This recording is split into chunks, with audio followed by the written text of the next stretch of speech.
Hello जय हिंद दोस्तों, आपके अपने यूट्यूब चैनल मैथ गुरु में आपका स्वागत है। दोस्तों मैं संजय और आज हम लोग दोस्तों एक स्पेशल क्लास को करने जा रहे हैं। दोस्तों हम लोग अब एनटीपीसी और ग्रुप डी के लिए स्पेशल क्लास करेंगे। दोस्तों हम लोग एनटीपीसी और ग्रुप डी के लिए स्पेशल क्लास करेंगे, स्पेशल क्लास चलाएंगे जिसमें 1000 प्लस क्वेश्चन के साथ हम लोग करेंगे, जिसमें आपको मैथ और रीजनिंग दोनों मिलेंगे। और दोस्तों इससे अलग आपको कोई वीडियो चाहिए तो आप हमें कमेंट बॉक्स में बता सकते हैं। और हाँ दोस्तों, आप मेरे वीडियो को लास्ट तक देखिएगा। अगर मेरा वीडियो पसंद आए तो उसे लाइक कर दीजिएगा और कमेंट आप करके ज़रूर बताइएगा कि आपको वीडियो कैसा लगा। और जितने भी नए लोग जुड़े हुए हैं उनसे मैं एक ही बात हमेशा बोलूँगा, आप मेरे चैनल को सब्सक्राइब कर लें और ज़्यादा से ज़्यादा लोगों में शेयर करें। ठीक है दोस्तों, आइए हम लोग बात को आगे ना बढ़ाते हुए अपने क्वेश्चन को शुरू करते हैं, अपने टॉपिक को शुरू करते हैं। दोस्तों आज का हमारा जो टॉपिक रहेगा वह एसएससी और एनटीपीसी और ग्रुप डी के लिए स्पेशल क्लास रहेगा, जो आपके एसएससी में भी सीजीएल प्री में आपका भी रहेगा और सीएचएसएल में भी रहेगा। लेकिन एनटीपीसी ग्रुप डी के लिए यह एक स्पेशल क्लास चल रहा है। दोस्तों एनटीपीसी ग्रुप डी के लिए एक स्पेशल क्लास चल रहा है, आप कहीं मत जाइए, इससे बाहर आपको कहीं नहीं मिलेगा। मैं 1000 प्लस क्वेश्चन आपको बताऊंगा, मैं 1000 प्लस क्वेश्चन मैं आपको इसमें बताने वाला हूँ। आपको मैं 1000 प्लस क्वेश्चन बताने वाला हूँ, जो इससे बाहर आपका कहीं भी आपको इससे बाहर नहीं जाना पड़ेगा। अगर आप इस 1000 प्लस क्वेश्चन को अगर पढ़ लेते हैं तो आप एनटीपीसी और ग्रुप डी के लिए आप क्वालिफाई कर जाएंगे। दोस्तों तो आइए हम लोग चलते हैं एंड इस 1000 प्लस क्वेश्चन को शुरू करते हैं। दोस्तों इस 1000 प्लस क्वेश्चन को केवल आप पढ़िए, इससे बाहर आपको कहीं कुछ भी नहीं पढ़ना है। 1000 प्लस क्वेश्चन से बाहर आपको कहीं कुछ भी नहीं पढ़ना है, केवल आपको 1000 प्लस क्वेश्चन ही पढ़ने हैं इसमें, जो आपके एनटीपीसी और ग्रुप डी के लिए एक स्पेशल क्वेश्चन इसमें होंगे। जो अब तक क्वेश्चन आए हुए इसमें आपको मिलेंगे। एनटीपीसी और ग्रुप डी से जितने भी आए हुए क्वेश्चन हैं इसमें सब आपको मिलेंगे। उससे रिलेटेड जितने भी मैं क्वेश्चन हो सकता था उतने भी मैं अच्छे क्वेश्चन बनाया हुआ हूँ, जो आपके बीच में मैं लाऊँगा। तो दोस्तों आइए हम लोग शुरू करते हैं आज के क्वेश्चन को। दोस्तों आज का हमारा क्वेश्चन है और हाँ दोस्तों, शुरू करने से पहले मैं आपसे बार बार एक ही बात बोलूँगा, मेरा वीडियो आप लोग लास्ट तक देखिएगा। अगर मेरा वीडियो पसंद आए तो लाइक कर दीजिएगा और कमेंट में ज़रूर बताइएगा कि आपको कैसा लगा। ठीक है दोस्तों, आइए हम लोग शुरू करते हैं अपने वीडियो को। ठीक है, आइए देखते हैं। पहला क्वेश्चन दिया है कि 3 संख्याएँ। दोस्तों दिया है कि 3 संख्याएँ 1/2,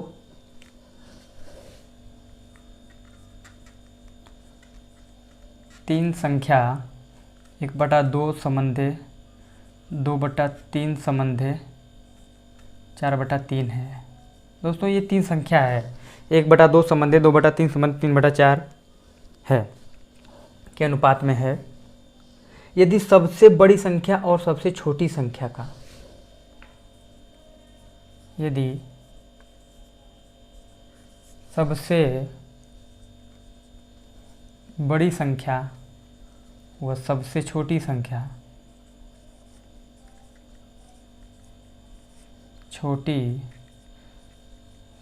का अंतर 36 है तो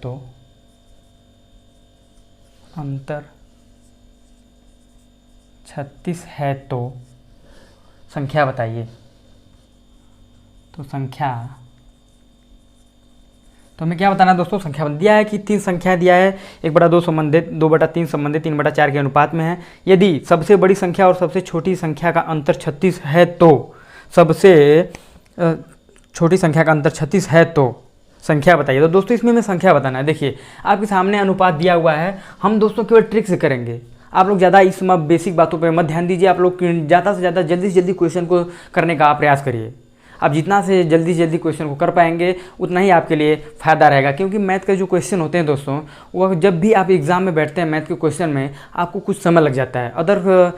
जो सब्जेक्ट का क्वेश्चन, अदर टॉपिक का जो क्वेश्चन होता है, आप उसको एक बार पढ़ते हैं और तुरंत बता देते हैं अगर आता है तो। लेकिन मैथ का क्वेश्चन ऐसा होता है कि आपको कुछ ना कुछ उसमें सॉल्व करना पड़ता है, जिससे कुछ समय उससे अदर क्वेश्चन से ज़्यादा लग जाता है। इसलिए आप इसको जितना जल्दी हो सके उतना जल्दी सॉल्व करने का प्रयास करिए, जितना छोटा हो सके उतना छोटा करने का प्रयास करिए। ट्रिक के साथ हम करेंगे दोस्तों। देखिए ये 3 संख्या तो जिसका अनुपात देखिए, अनुपात में दिया हुआ है, दिया है 4/3। इस अनुपात में दिया हुआ है, पूछ रहा है, बोला इसमें कि अनुपात में है, यदि सबसे बड़ी संख्या और सबसे छोटी संख्या का अनुपात का अंतर 36 है तो संख्या बताइए। देखिए दिया है। तो दोस्तों इसको भी हम नॉर्मल अनुपात में बनाएंगे। इसको हम नॉर्मल इस अनुपात को अगर आप सॉल्व करेंगे तो आपको बहुत ज़्यादा गुणा भाग करना पड़ेगा। जब इसको हम नॉर्मल अनुपात में बना लेंगे तो इसको आसानी सॉल्व कर पाएंगे। हम नॉर्मल अनुपात इसको कैसे बनाते हैं हम आपको पिछली वीडियो में भी बता चुके हैं। देखिए हम नॉर्मल अनुपात में इसको बनाने के लिए इसका हम एलसीएम लेते हैं। इसका एलसीएम लेते हैं 3,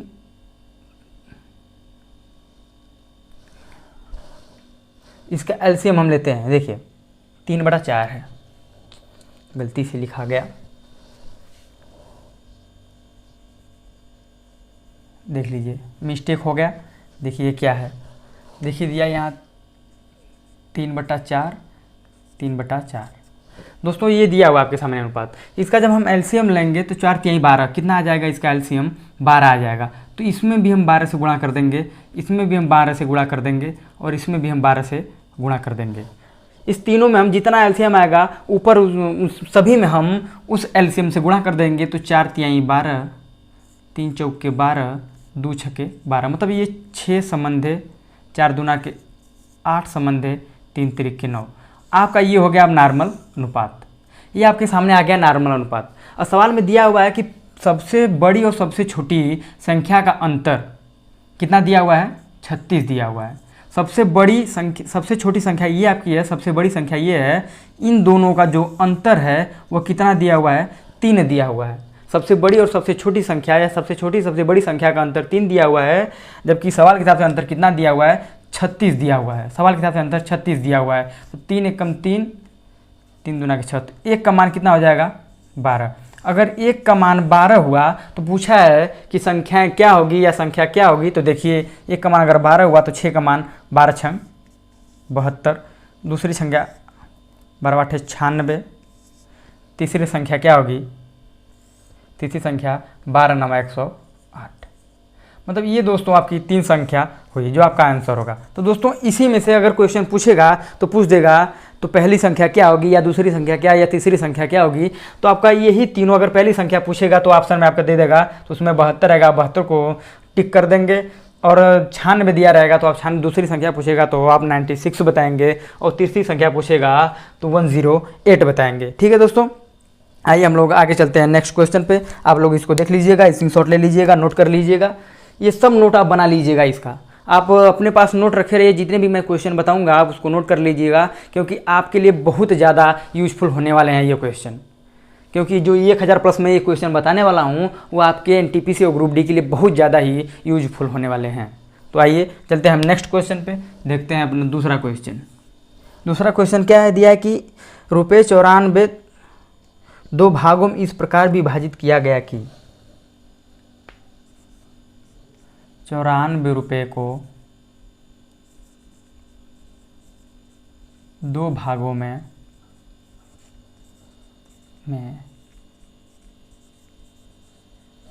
इस प्रकार विभाजित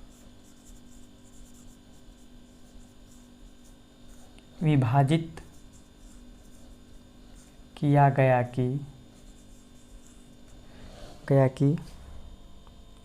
पहली का 1/5वां भाग की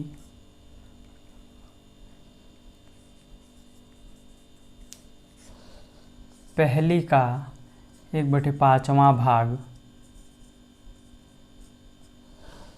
पहली का 1/5वां भाग और दूसरे का 1/8वां भाग व दूसरे का 1/8वां भाग, 8वां भाग का अनुपात 3/4 है। का अनुपात 3/4 है, 4 है। पहला 4 है, पहला भाग बताइए। पहला भाग बताना है। इसमें पहला दिया है दोस्तों क्वेश्चन की 94 रुपये को 2 भागों में इस प्रकार विभाजित किया गया है कि पहली का 1/5वां भाग और दूसरी का 1/8वां भाग का अनुपात 3/4 दिया हुआ है। तो मान लेते हैं मानव संख्या ए और बी हैं।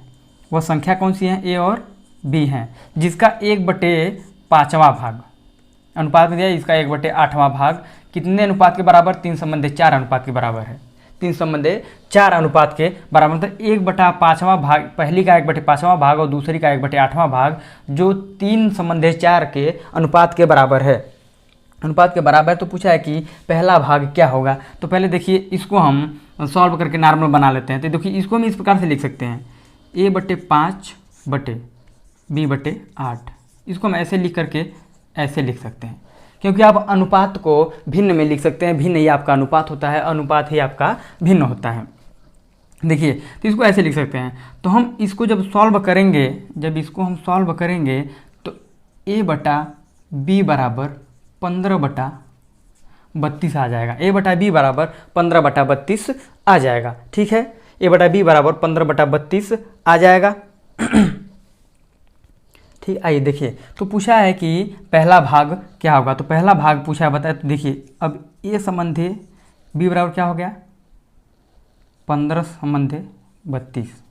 ठीक है, या तो आप इसको ऐसे लिख लीजिए या तो इसको आप ऐसे लिख लीजिए 15/32, मतलब A का जो है भाग 15 है, B का भाग 15, लेकिन दिया है कि 94 रुपये को, वो 94 को दो भागों में इस प्रकार बांटा गया है, दो भागों में इस प्रकार बांटा गया है कि A का 1/5वां भाग और B का 1/8वां भाग, B का 1/8वां भाग, 8वां भाग का अनुपात 3 संबंध 4 है। देखिए अब इसके हिसाब से 94 है, 94 है, तो इसको अनुपात में हम बना लिए। देखिए दिया है कि इन दोनों का जो भाग है, मतलब दिया है 94 रुपये, तो दोनों का जो भाग है वो टोटल कितना है, दोनों का जो रुपया है वो 94 रुपया है। तो उसमें से पहले का कितना रुपया था और दूसरे का कितना रुपया है। तो पूछा कि पहले का 94 में कितना रुपया है, पहले का 94 में कितना रुपया, मतलब मेरे पास और आपके पास दोनों लोगों का मिला करके हम लोगों के पास 94 रुपये हैं, तो मेरा भाग उसमें कितना है। आपका भी भाग उसमें कुछ है, कुछ मेरा भी भाग है, तो उसमें मेरा वाला भाग कितना है वो हमें बताना। तो देखिए अनुपात के हिसाब से हमारा भाग जो है वह कितना है, 47 है। देखिए जब इसको आप जोड़ेंगे तो 47 आ जाएगा। तो अनुपात के हिसाब से हमारा भाग कितना है और सवाल के हिसाब से हमारा कितना है, 94 है। मतलब अनुपात के हिसाब से 47 रुपये है और सवाल के हिसाब से 94 रुपये है। जब इसको आप डिवाइड करेंगे तो 1 का मान 2 रुपये आ जाएगा। 1 का मान अगर 2 रुपये आया तो पूछा है कि पहला भाग कितना होगा। तो पहला भाग कितना होगा, 15 दूना के 30 रुपये जो होगा वह एक का भाग होगा, मतलब 30 रुपये जो है वह ए के पास था, 30 रुपये जो है वह ए के पास था। बी के पास कितना होगा, तो 32 गुना के 64, बी के पास कितना होगा, 64 रुपये होगा। देखिए ए के पास 30 रुपये और बी के पास 64 रुपये, जब दोनों मिलेंगे तो वह कितने रुपये हो जाएंगे, वह 94 रुपये के बराबर हो जाएंगे। ठीक है, आप समझ पाए। मतलब जब ए का अगर 30 रुपया है तो बी का कितना भाग होगा, 32 गुना के 64 रुपये होगा। जब दोनों मिलेंगे तो वह 94 रुपये के बराबर हो जाएगा। कहने का मतलब है कि दो लोगों का मिला करके 94 रुपये है। अब उनको इस प्रकार बांटा गया है, तो इसमें से एक मतलब उसमें से पहले या दूसरे का भाग कितना होगा या दोनों का अलग अलग भाग कितना होगा, जो जोड़ने पर 94 आ जाएगा। तो दोनों का अलग अलग भाग कितना होगा, तो ए का 30 होगा और बी का जो होगा 64 होगा। ठीक है, समझ में आया। आइए चलते हैं नेक्स्ट क्वेश्चन पे, इरेज करते हैं इसको हम।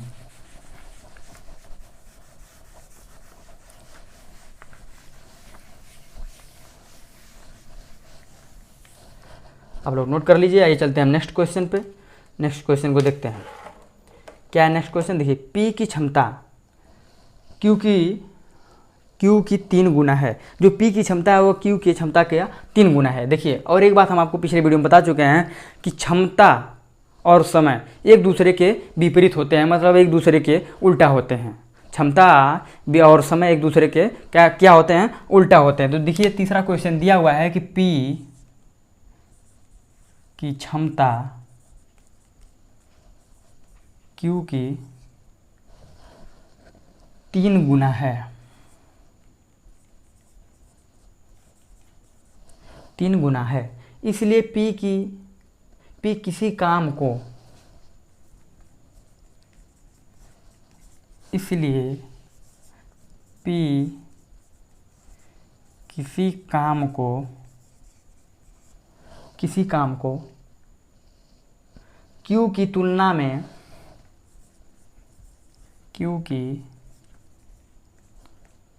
में 48 दिन कम समय तय 48 दिन पहले समाप्त करता है, पहले समाप्त 48 दिन पहले समाप्त करता है। दोनों मिलकर कार्य को कितने समय में समाप्त करेंगे? दोनों मिलकर कार्य को कितने समय में समाप्त करेंगे? दोस्तों पूछा है कि P की क्षमता Q का कितना है? 3 गुना है। P की जो क्षमता है वह Q का 3 गुना है, लेकिन Q का 3 गुना है, लेकिन जो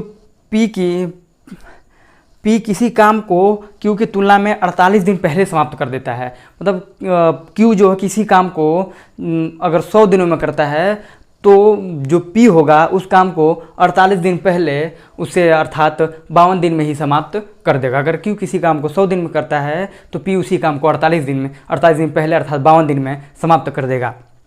दोस्तों पूछा है कि दोनों अगर ये मिल जाएं तो ये काम को कितने दिनों में समाप्त कर पाएंगे? जब ये दोनों मिल जाएंगे तो काम को कितने दिनों में समाप्त कर पाएंगे? तो हम आपको एक बात अभी बताएं, आप नोट कर लीजिए कि कार्य क्षमता एवं समय एक दूसरे के विपरीत होते हैं, एक दूसरे के उल्टा होते हैं। जैसे अगर किसी की कार्य क्षमता अगर 1/3 दी हुई है तो वह कितना समय होगा? वह 3/1 समय होगा।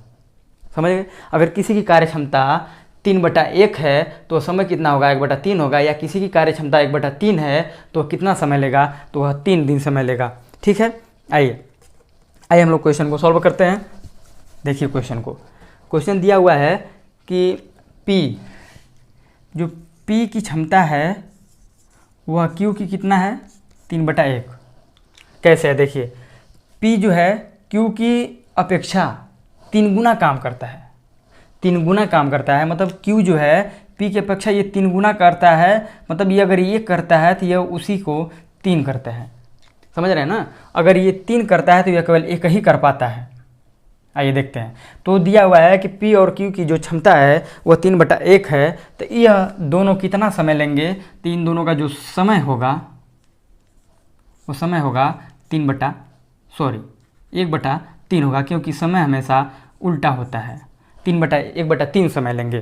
तो पूछा है इसमें कि दोनों इस कार्य को कितने दिनों में समाप्त कर पाएंगे। तो देखिए दोनों, जबकि 48 दिन पहले करता है, P जो है Q की अपेक्षा 48 दिन पहले करता है। P जो है Q की अपेक्षा ये 48 दिन पहले समाप्त कर देता है। तो ये इससे कितने दिन पहले? अभी यहाँ से 2 दिन पहले करता है, यहाँ से 2 दिन पहले करता है, लेकिन सवाल के हिसाब से कितने दिन पहले करता है? 48 दिन पहले करता है, 48 दिन पहले कर देता है। तो एक का मान कितना हो जाएगा? 24 हो जाएगा। एक का मान कितना हो जाएगा? 24 हो जाएगा। तो पूछा है कि दोनों अगर साथ मिल जाएं, तो कार्य को कितने दिन में समाप्त कर पाएंगे? मतलब ये जो आपके सामने P दिया हुआ है, P आपका 1 है, मतलब P जो है 24 दिन लेता है, 24 डे लेता है P। और Q जो आपके सामने दिया हुआ है वह कितने दिन लेता है? 24 गुना के 24 तियाँ 72 दिन लेता है। Q कितना लेता है?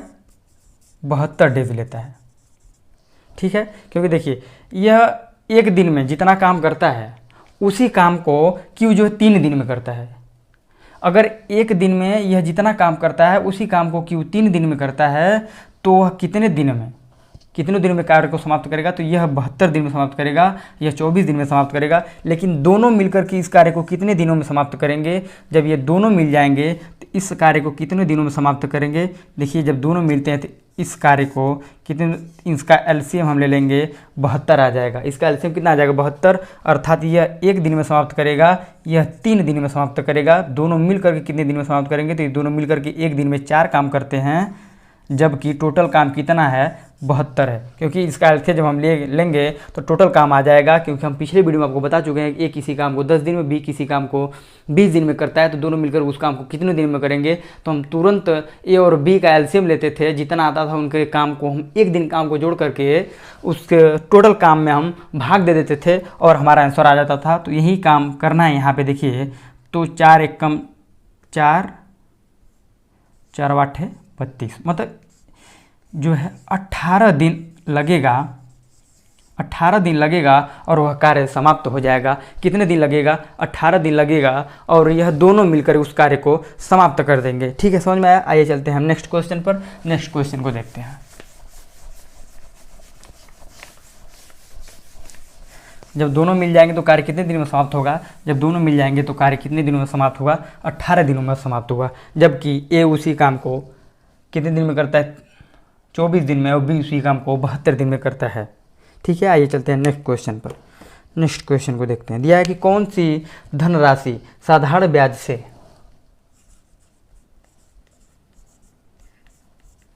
कौन सी धनराशि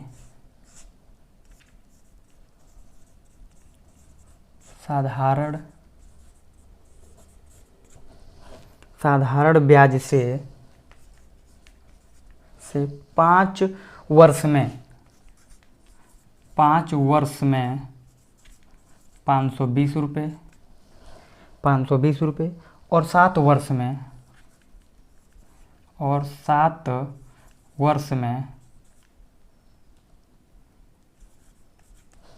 568 रुपये हो जाएगी।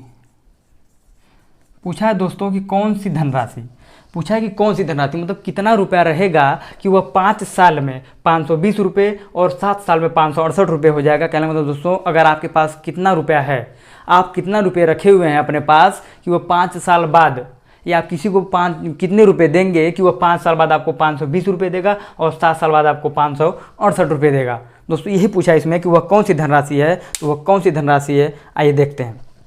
उस धनराशि को देखते हैं। देखिए दिया है 5 साल में जो होता है वो 520 हो जाता है और 7 साल में कितना होता है? 568 हो जाता है। कौन सी धनराशि जो है 5 साल में 520 और 7 साल में 568 हो जाएगी? कौन सी धनराशि है? तो देखिए 2 साल में कितना बढ़ता है? 68 से 48 बढ़ जाता है। मतलब 2 साल का जो है यहाँ पे उसको ये कितना एक्स्ट्रा देता है? मतलब अगर 5 साल में वो 520 रुपये देता है, लेकिन 2 साल और अपने पास रखा रहता है, लेकिन वह दे नहीं पाता है 5 साल बाद, तो वह 7 साल बाद देता है। तो वह कितने रुपए और ज़्यादा देता है? तो वह 48 रुपये ज़्यादा देता है। उसको देना है 5 साल बाद, लेकिन वह देता है 7 साल बाद। 2 साल और लेट कर देता है, उसके पास पैसे नहीं रहते तो वह 2 साल और लेट करके उस मनी को वापस चुकाता है। तो 48 रुपये उसे और एक्स्ट्रा देने पड़ते हैं, उस पर ब्याज उसको जो है 48 रुपये और एक्स्ट्रा देने पड़ते हैं। तो मतलब 2 साल में वह कितने रुपये ब्याज देता है? तो 2 साल में वह 48 रुपये वह एक्स्ट्रा जो उसको पैसा देता है। तो 1 साल में कितने रुपये एक्स्ट्रा दिया था? 24 रुपये एक्स्ट्रा दिया था। मतलब 1 साल में वह 24 रुपये देगा, तो 2 साल में कितने देगा? 48 देगा। अगर वह 1 साल में 24 रुपये देता है तो 5 साल में कितने देगा और 7 साल में कितने देगा? अगर 1 साल में 24 रुपये है तो 5 साल में कितना देगा? 120 रुपये देगा और 7 साल में 168 रुपये देगा। क्योंकि आप 7 से जब 24 में गुणा करेंगे तो 168 आएगा और 5 से जब 24 में गुणा करेंगे तो 120 आएगा। तो पूछा कौन सी धनराशि है? अगर आप इस 568 से माइनस कर देंगे 168 रुपया तो आ जाएगा 400 रुपये। वो कौन सी धनराशि है? 400 रुपये है। अगर आप इससे माइनस करेंगे तो 520 से जब आप 120 माइनस करेंगे तो कितना आ जाएगा? 400 रुपये आ जाएगा। तो कहने मतलब दोस्तों कि वह धनराशि कितनी है? तो वह धनराशि 400 रुपये है। मतलब अगर आपके पास 400 रुपये आप किसी को उधार देते हैं ब्याज पर, तो 5 साल बाद आप 520 रुपये उससे वापस लेते हैं और 7 साल बाद 568 रुपये वापस लेते हैं। और आप जो है 24 रुपये पर ईयर, 24 रुपये 1 साल में आप उससे ब्याज वसूलते हैं। मतलब आप 400 रुपये पे उससे 24 रुपये ब्याज को वसूलते हुए आप 7 साल में 568 रुपये और 5 साल में 520 रुपये वसूलेंगे। तो हमारी धनराशि कौन सी थी? तो हमारी धनराशि जो थी, तो हमारा जो मूल रुपया था वो कितना था? 400 रुपये था। ठीक है, आइए चलते हैं नेक्स्ट क्वेश्चन पे। और दोस्तों आज का ये हमारा लास्ट क्वेश्चन रहेगा। उसके बाद हम जब नेक्स्ट वीडियो में आपसे मिलेंगे और अच्छे क्वेश्चन के साथ मिलेंगे और ज़्यादा क्वेश्चन के साथ मिलेंगे। आज के लिए इतना ही। उसके बाद जब आपसे हम नेक्स्ट वीडियो में मिलेंगे तो और अच्छे अच्छे क्वेश्चन आपके सामने लाएंगे और ज़्यादा क्वेश्चन लाने का भी प्रयास करेंगे। और दोस्तों आप लोग जल्दी से जल्दी क्वेश्चन को सॉल्व करने का प्रयास किया करिए। आइए देखते हैं नेक्स्ट क्वेश्चन को। यदि 30% का ए, यदि 30% का ए बराबर 0.25 का b बराबर 1/5 का c। तो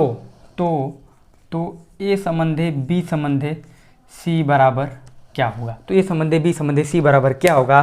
पूछा है कि ए संबंधे बी संबंधे सी बराबर क्या होगा, तो हमें दोस्तों यही बताना है ए संबंधे बी संबंधे सी बराबर क्या होगा। तो देखिए दिया, इसको हम बताते हैं। 30 को दोस्तों हम लिख सकते हैं 3/10, क्योंकि जब 30 हम 100 करेंगे तो 0 0 कटेगा, 3/10 बचेगा। बराबर कितना है? 0.25 को हम 1/4 लिख सकते हैं। 0.25 को हम 1/4 लिख सकते हैं का b बराबर 1/5 का c। ठीक है, आपके सामने ऐसे दिया हुआ है, जबकि पूछ क्या रहा है, आपसे पूछा है तो ए संबंधे बी संबंधे सी बराबर क्या होगा। तो ए संबंधे बी संबंधे सी बराबर क्या होगा? देखिए ए संबंधे बी संबंधे सी। अगर दोस्तों कोई चीज़ इक्वल में दिया हुआ है आपके सामने, अगर इस प्रकार से दिया हुआ है, अगर आपको जब वो अगर अनुपात में पूछा तो आप डायरेक्ट इस पर टिक लगा सकते हैं। बस आप उस भिन्न को पलट दीजिए, आप उस भिन्न को पलट दीजिए। आप उस भिन्न को जब पलटेंगे तो यह 10/3 संबंधे 4/1 संबंधे 5/1 हो जाएगा। अब आपके सामने ए संबंधे बी संबंधे सी बराबर क्या हो जाएगा? तो आपके सामने ए संबंधे बी संबंधे सी बराबर दिया हुआ है कि 10/3 संबंधे 4/1 संबंधे 5/1 होगा। लेकिन आपके क्वेश्चन में जो होगा, आपके ऑप्शन में ऐसा नहीं दिया रहता है। तो इसको जब हम नॉर्मल अनुपात में बनाएंगे तो कैसे, इसका हम एलसीएम लेते हैं। जब एलसीएम लेंगे तो यहाँ पे भी हम 3 से गुणा करेंगे, यहाँ पे भी हम 3 से गुणा करेंगे और यहाँ पे भी हम 3 से गुणा करते हैं, क्योंकि एलसीएम इसका 3 आएगा। तो यह कितना आ जाएगा? 3 से 3 कट जाएगा, तो यह 10 संबंधे 4×3 12 संबंधे 5×3 15। आपका आंसर कितना हो जाएगा? 10 संबंधे 12 संबंधे 15। ठीक है दोस्तों, आज के लिए इतना ही। अगर मेरा वीडियो आपको पसंद आया हो तो लाइक कर दीजिए, और आप लोग मेरे वीडियो को ज़्यादा से ज़्यादा शेयर करिए, जिससे कि मैं और ज़्यादा आपको और अच्छे से अच्छे क्वेश्चन कराऊँ और मुझे पढ़ाने में भी मज़ा आए। ठीक है दोस्तों, अगर मेरा वीडियो आपको पसंद आया तो आप कमेंट में ज़रूर बताइएगा कि आपको मेरा वीडियो कैसा लगे। ठीक है दोस्तों, आज के लिए इतना ही। उसके बाद फिर मिलेंगे हम आपसे एक और वीडियो के साथ और कुछ अच्छे और क्वेश्चन के साथ। ठीक है दोस्तों, आज के लिए इतना ही। Best of luck.